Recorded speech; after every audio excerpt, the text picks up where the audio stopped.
воскресенье довольно быстро сделал. Я написал алгоритм с словарем встроенным Python, проверил, все зашло. Потом написал, нашел в интернете реализацию, написал себя. So let's start.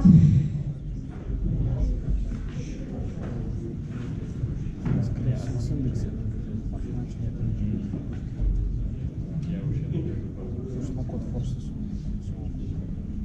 Ну нет, да, какие-то тесты. Не знаю почему.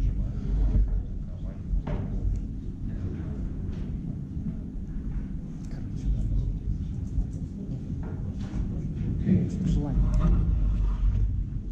So today we'll continue talking about matrix decomposition. There will be a brief recap of what we have seen before. LU, Khavetsky. Basically, this is just a reminder.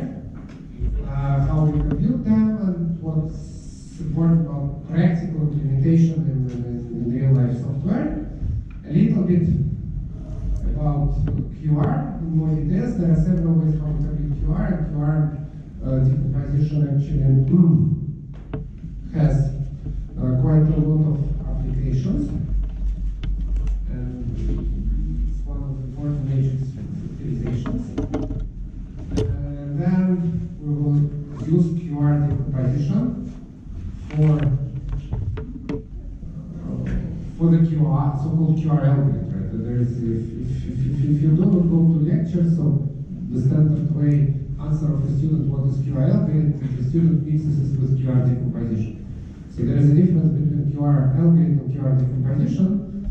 I will say that, and then still there are some persons who say that when they are being asked about QR algorithm, they answer about QR decomposition. QR algorithm is one of the most important algorithms in numerical linear algebra. There are lists of 20 most important algorithmic achievements of the 20th century, and QR algorithm is one of them. So we have seen sure decomposition last time, which is the decomposition that is used as the Jordan form. So we bring our matrix to compute the eigenvalues. So we bring our matrix by unitary transformations to the upper triangular form. We bring our matrix by unitary similarity transformation to upper triangular form, and it exists for any matrix.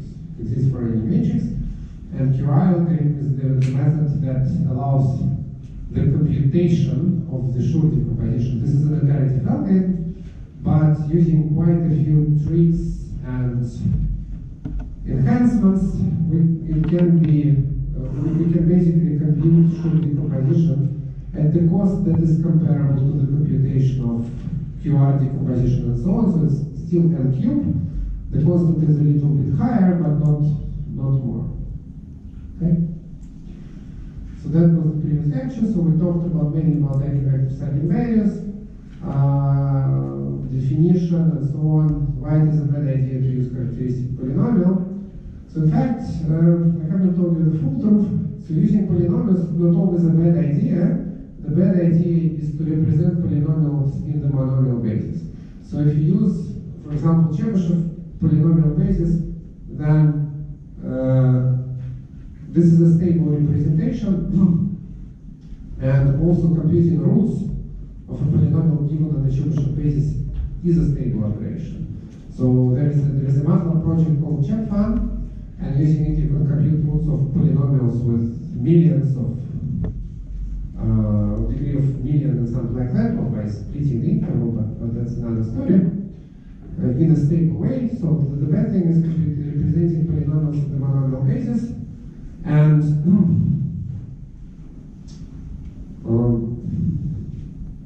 we'll come back eventually. Thank you. So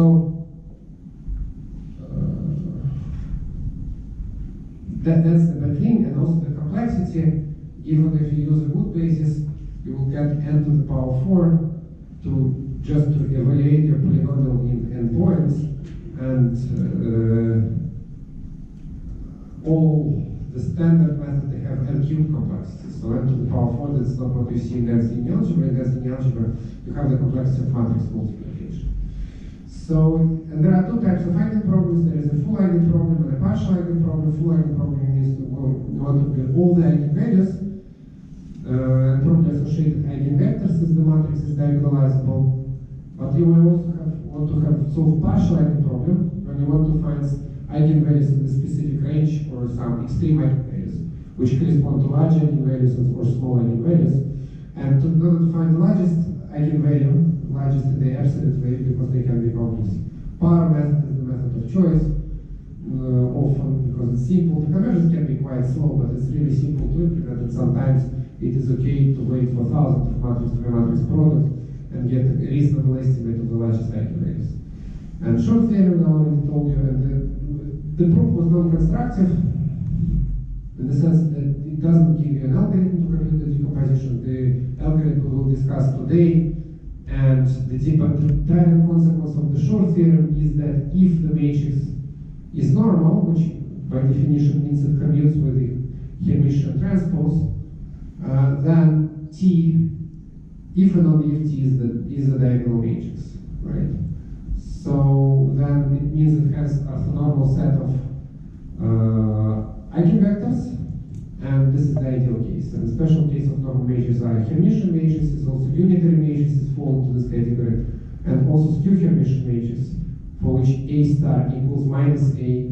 They are also diagonalizable by unitary matrices. This is a good example of very good matrices. And this is how we can, for example, have now complete proof of the existence of the SVD of the matrix. So we have this fact, we have the fact that Hermitian matrix is diagonalizable, A star A for any A is diagonalizable, so we write this decomposition down and then we automatically get at least the existence of the SVD. But again, this is not a practical way how we compute it, this is only a theoretical way to show that something exists. We also had two slides about pseudospectrum, but it was mentioned only briefly. So that's what the previous lecture. And today we'll talk about matrix factorization, as I already said. So the basic matrix factorization here are listed here, and each factorization comes with an algorithm that computes it. So they all come in pairs. So if we talk about the LU decomposition, we mean Gaussian elimination. We already covered it, we'll just recap it in a few slides. So LU decomposition, Gaussian elimination. Gaussian elimination is the algorithm to compute the LU decomposition. And this is the algorithm which requires finite number of steps to converge. It means we exactly know the number of operations we are going to take, and if we are in the exact arithmetic, this algorithm is guaranteed to finish in a finite number of steps, and it involves only multiplication and divisions. So in principle, LU factorization can be also computed if you use, for example, well, rational arithmetic, right? If you allow rational numbers and so on. Or if you even go from, we are always talking about real fields and complex fields, but this can be, for example, fields of a model of Tulip. And these kind of things are used in cryptography. So LU decomposition is a special case which does not involve any normalization, any square roots, and so on. So LU decomposition is quite general. And of course, we typically do pivoting, which is typically row pivoting, so it's not LU but P and LU decomposition. The second big decomposition in numerical linear algebra is QR factorization.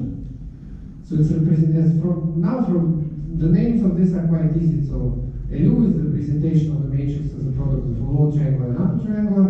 QR is the representation of the matrix as a product of orthogonal. Orthogonal matrices are denoted unitary by U. So you can mix unitary and upper triangular, but okay. Times R, and R is standard notation for upper triangular matrix, QR, and it's related to the well-known Gramsci algorithm for the orthogonalization of the given set of vectors. So you have a linear space, you have a basis in this linear space, but this basis is not orthonormal, and one of the ways to, and there is a direct connection between Gramsci algorithm and classical orthogonalization scheme and computation of QR decomposition. And actually, QR decomposition is a stable way of, correct algorithm for computing QR decomposition is a stable way of computing the orthonormal basis.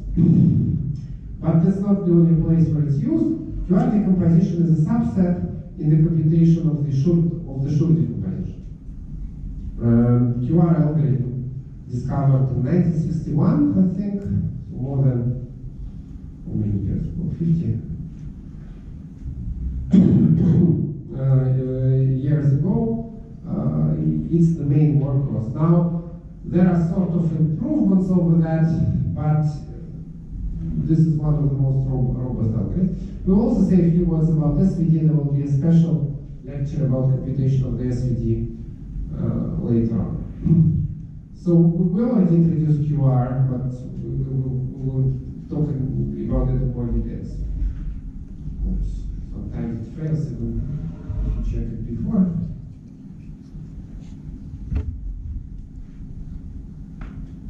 So the concept of factorization, so this lecture is factorization is to basically represent the matrix. We need to solve one of these problems. For example, solve linear system. We want to compute eigenvalues, eigenvectors of the matrix. We want to compute single values, single vectors. We want sometimes to compute inverses. Sometimes even we want to compute not determinants but log determinants. We also want to compute matrix functions.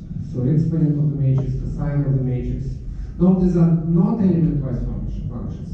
So the definition of the exponent of the matrix is always a different story. So it's the so-called matrix functions, and they're applicable in many places. For example, in solving partial differential equations, and also in the construction of reduced order models.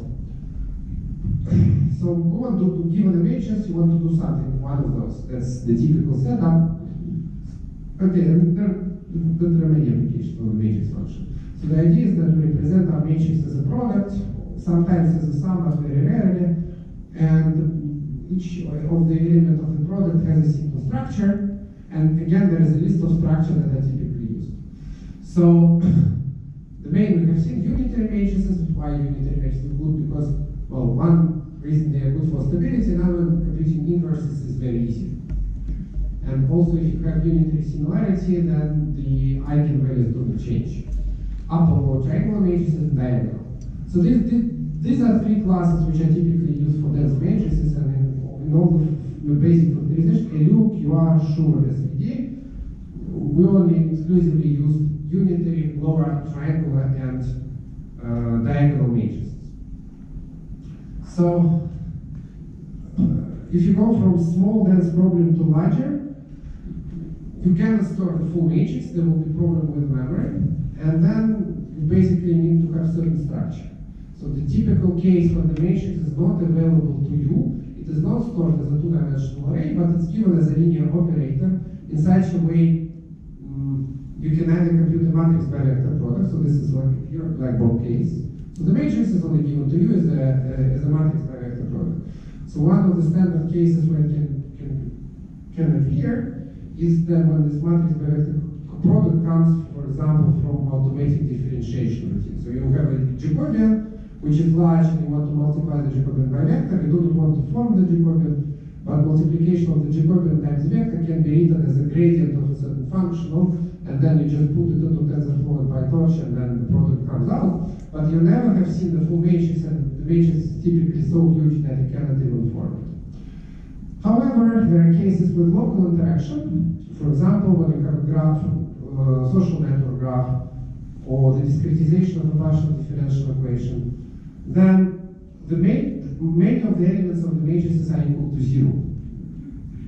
So then, we'll talk it separately. What do we mean by sparse matrix? So the general definition of the sparse matrix is that there are so many zeros that we can make use of them, right? So there is more efficient not to store the zeros, but somehow utilize the availability of the zeros in the matrix to make. And such matrices are called sparse matrices. So the ideal case of sparse matrices would be such that there is some fixed number of non-zeros per each row of the matrix. And multiplying such matrices by vectors is easy. So sparse matrices are a special subclass of structured matrices for which matrix by vector product is easy. And this can be also utilized in many iterative methods. So for example, we can use power method to compute the largest eigenvalue. However, sparsity is more, we still have access to the elements of the matrix, and it means we can do sort of a structured elimination and so on. So there is a special set of methods for doing matrix factorization and solving numerical linear algebra problems with That's usually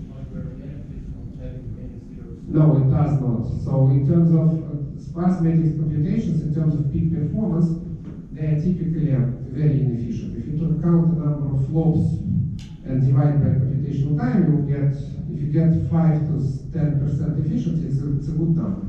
But in terms of overall clock, you get the reduction. So suppose you have O of n complexity, O of n squared complexity.